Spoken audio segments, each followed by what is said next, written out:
go. You've picked the perfect built-ins for your mid-century update, and now you just need to lock in the hardware. Pretty simple. Handles and knobs, right? Oh, but also, should it coordinate with the light fixtures? And what about the existing doorknobs? Does it all need to go together? As usual, depending on your taste, there are a lot of potentially right answers here, and one wrong answer. Do not let brushed nickel anywhere near your mid-century house. This is another place where a Google search is not actually going to do your homework for you, because the search term mid-century, as in mid-century hardware, mid-century handles, mid-century metal, has been so polluted by companies trying to market their products because it's a popular term and not because what they're selling has anything to do with what was used in the mid-century era, that it's not going to steer you the right way. You need to dive a little bit deeper. As you can see right here, there are an overwhelming number of possibilities. Every company has a different name for the different kinds of finishes and metals they provide, and if you're trying to match from faucets to light fixtures to furniture, you are going to need to do a little bit of back-end work to make sure that your decision tree gets simplified and funneled down to a few correct choices rather than being overwhelmed by everything that exists on the internet. That's too much. So today we're going to get into mid-century metal. This is part 3 of my series on the details that stand out to an architect who focuses on mid-century. The first one covered questions you're going to answer as you pick out new built-ins for a mid-century update. And even though I already had my next episode scheduled, that one was about mid-century light fixtures, I got immediately flooded with comments asking for help on, okay, now what about the hardware for those cabinets? So now we're back talking about metal in hardware, but also in faucets, in fixtures, in handles, in light fixtures, in furniture. All of it needs to tie together for a good cohesive update. Let's talk about the metals that were commonly used inside the mid-century era, the metals that are commonly used now in mid-century inflected or mid-century fusion updates and upgrades, and the few choices you never want to make when you're picking out anything metal for a mid-century house remodel. I pulled together a Pinterest board of images of mid-century hardware, especially for this video. Here's a screen grab so you can get an idea. There are some very strong recurring themes in the metals that turn up in original mid-century houses, and particularly in my own experience as I've been in clients' time capsule houses again and again, there are 2 metal choices that are going to be most common in a builder grade mid-century house, particularly one from the 1950s. You're going to see stainless steel, sometimes chrome, but it's hard to tell the difference, and an unanodized brass finish. The combination of those 2 will cover just about everything you're going to find in your builder basic mid-century home, particularly in kitchens and bathrooms. Find the chrome or the stainless, and everywhere else for hinges, flanges, door handles, etc. You're going to find that patinaed bronze that has a very dark brown with a slightly yellow undertone character. Now there are exceptions, of course. Right at the top of this video, I told you brushed nickel has no place in a mid-century house, and I've been saying that to the internet for many years now, and every now and then, maybe about once every 6 months or so, someone will reach back out to me and say, hey, but my mid-century house has original brushed nickel finishes in it. And that's true. If you have an original mid-century house that has it would have been a specialty upgrade in that moment, brushed nickel, original mid-century features, I'm not telling you to get rid of them, keep them. But brushed nickel today is going to scream remodeler default Home Depot standard. It's going to really read sort of early 2000s modern cottage, and one way or another, it is not going to strike a casual viewer of your mid-century house as mid-century in any way. It's to be avoided. It's also, for some reason, the default option that a contractor, not given any other instructions about what kind of hardware to pick up, will pick up from the lumberyard or the supply shop. So you want to have this specified. Now, just as I've said, stainless steel, chrome, and brass, buyer beware. You can't just go out and buy new brass door handles to match your existing brass door handles, because one of the things I mentioned in that was unanodized. Any modern door handle, plumbing fixture, or piece of cabinet hardware is going to have an anodized finish today. That means there's a coating of metal over the outside of it that has an easy to clean, theoretically permanent finish that can't be tarnished, won't change over time, won't develop a patina. So modern products that are labeled brass are actually never going to be correct for your mid-century house. Instead, if you're looking to perhaps preserve, I think you can see, yeah, if you can see in the background of this shot, I have a patinaed brass original set of door handles throughout my house on the original slab doors. If I wanted to put in new door handles to coordinate with these somewhere else in the house, and in fact, I did this in my basement, I got new birch slab doors, stained them with amber shellac, and I got aged bronze handles, which, if you put them side by side with these, don't look the same, but they're similar enough not to be eye-catchingly different. So that works in this case, but brass is not your right choice for a mid-century house. Brass, in a shiny, well-finished, sort of polished context, reads a little bit more Victorian, and because of the sort of transitive property of fashions coming back around again, it reads a little bit 80s. Now, thus far, I've just been throwing out a bunch of factoids. How are you going to find out what are the right choices for your house? Especially if you're saying stainless, Stella, not for me, I don't think so.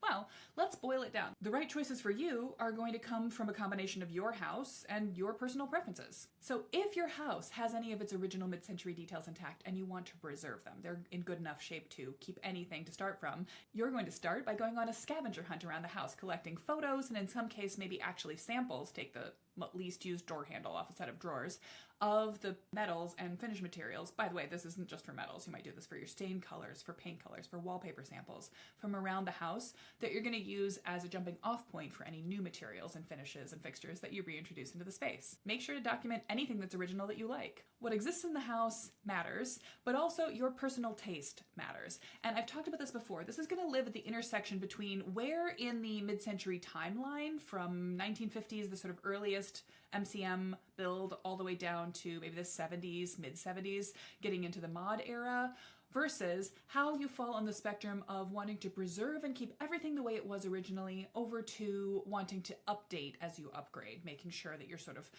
making a fusion of modern and mid-century styles that feels timeless, but not necessarily time capsule. I may have just gestured the wrong way to match this diagram, but this is kind of the crossover point that you're looking for. Your mid-century moment in time, your mid-century update style. Both of those pieces really matter. Something like an I Love Lucy early 1950s time capsule jumping off point is going to give you a very different set of materials that you'll choose as you build your palette from one that is a bit more of early 60s, getting into the mod, getting into some more playful shapes, getting into more of the atomic era, and then coming into the 70s, again, we have an entirely different set of metals, wood and stain colors, shapes, and all of the fabrics and colorways and appliance finishes that we're talking about. Each of these has their own style. Now, there's a process for going from a few images, vintage ads, a house you've been to that you like, to a simplified material palette that's going to let you source the specific products you're going to choose for your house and order them in advance of being installed. I can walk you through the process step by step in my mini course, More Than a Mood Board, where I take you from sort of all of the ideas you've ever had, liked, and collected to the final products you're going to be picking and how to get yourself from one to the other without feeling super overwhelmed. It really is a game changer for remodel stress. Now we've covered what was common in the mid-century era and how to get yourself from things you like in an inspiration board kind of a way to specific choices. Let's talk a little bit more about some specific metal choices that might be right or more right than others or right for you, depending on your context. I'll do a couple of different use case scenarios. Like I said at the top of the video, the search term mid-century has been diluted at the very least by popular modern conceptions of what mid-century could or did look like. We've kind of overwritten our own historical lens. And this has led a lot of people to choose to make their house look more like something they saw in Dwell or Atomic Ranch or in a blog post a couple of years ago than they are drawing from actual mid-century examples. Now, that's not a crime. And if you want to do a whole house of rose gold hardware, handles, and light fixtures, you can absolutely knock yourself out. I will say, here's one other argument in favor of sticking to chrome or stainless for particularly your kitchen and bathroom fixtures. Every single company that supplies hardware, handles, light fixtures, bathroom plumbing fixtures, etc. has a different set of names that they use. If you go over the website build.com, I guess it's actually ferguson.com, you can see here are all the different like metal colors that they're talking about, and under each one of these, each company is going to call it something else. Aged bronze, oil rubbed brass, Tuscan bronze. There's just a million different variations, and they're all trademarked and patented, and they all look just slightly different. So it's very easy to end up having a hard time matching a particular type of rose gold that your faucets are going to come in to a similar type of warm pinky gold in your light fixtures or your handles. Plus, even if you do go brushed gold for your bathroom sink, for your shower head, for the towel bar, and the drawer pulls, there's probably going to be something that turns up chrome in the room. If nothing else, the plumbing connections at the back of the toilet, but probably also the flush lever on the toilet, are going to be chrome or stainless. If that's the sort of thing that drives you personally nuts, you might have an easier time going time capsule mid-century and sticking to stainless throughout. That said, if you find yourself on the update end of the preserve to update spectrum, if you're really looking for a house that feels more modern, more minimalist and contemporary than it does truly mid-century, you just don't want it to look 2026 and you don't want it to look farmhouse or shaker or mid-Victorian, pastiched onto a mid-century house. You can think about matte black or powder-coated white. You have options outside of even a metal finish, and those are all fine choices. At the end of the day, I am always a big believer that your remodeling choices are for you, and you should make choices that please you. But at the same time, I encourage you to double check your preferences against ideas that you've just seen around a lot that might end up being a 2026 or the next couple of years trend. In that case, if you truly, truly love it, then still go with it for sure. Why not? But at the same time, maybe think about what's going to be the choice that has the most longevity in the house rather than something that's going to cause you to want to revisit this remodel in 5 or 10 years or even in 20.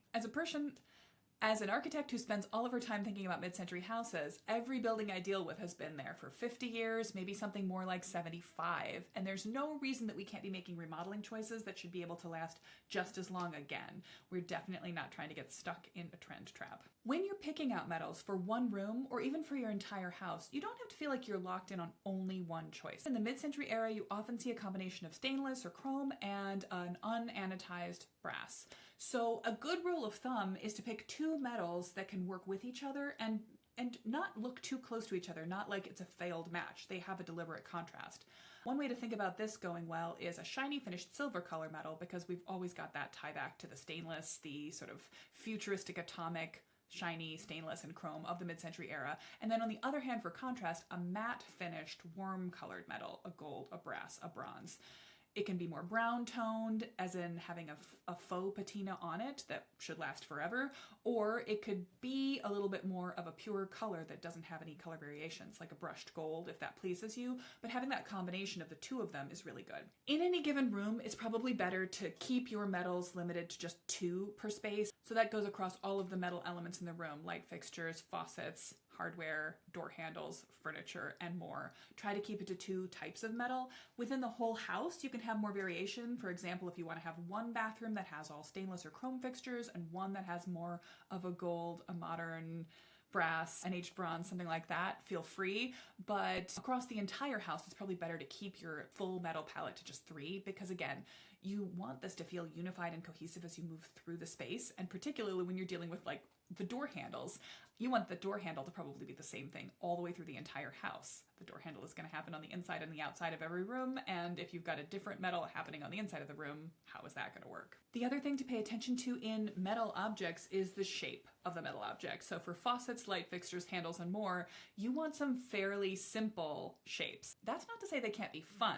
Glancing at the mid-century hardware Pinterest board I pulled together again, you'll see some starbursts, some diamonds, some interesting playful shapes, but they have very little ornateness to them. They're not elaborate, they don't have a bunch of fluted details. Those are things you're going to find in earlier eras or in historical throwbacks to earlier eras than the mid-century. When in doubt, if you can't go vintage accurate, go minimalist. Try to keep it pretty simple in the shapes of your faucets, of your hardware, of your handles. As you go through the process of assembling your style guide, you'll come to answers that feel right for you. Here are a couple of different examples of style sheets that my team and I have put together for past master plan clients. As you can see, there's a range of tastes encoded in these and a range of outcomes, but they're all good answers, and they're all something that you could start from as your jumping off point. I'll leave the question of mid-century metal here for now, but if you've got other questions about the details that make up a great mid-century update, I would love to hear what you're pondering so I can make some more videos for this series. I've already got in mind maybe exterior updates, trim, siding, and house colors. Does that sound like something you'd like to know about? Let me know and I'll add some more. What else do I want to say?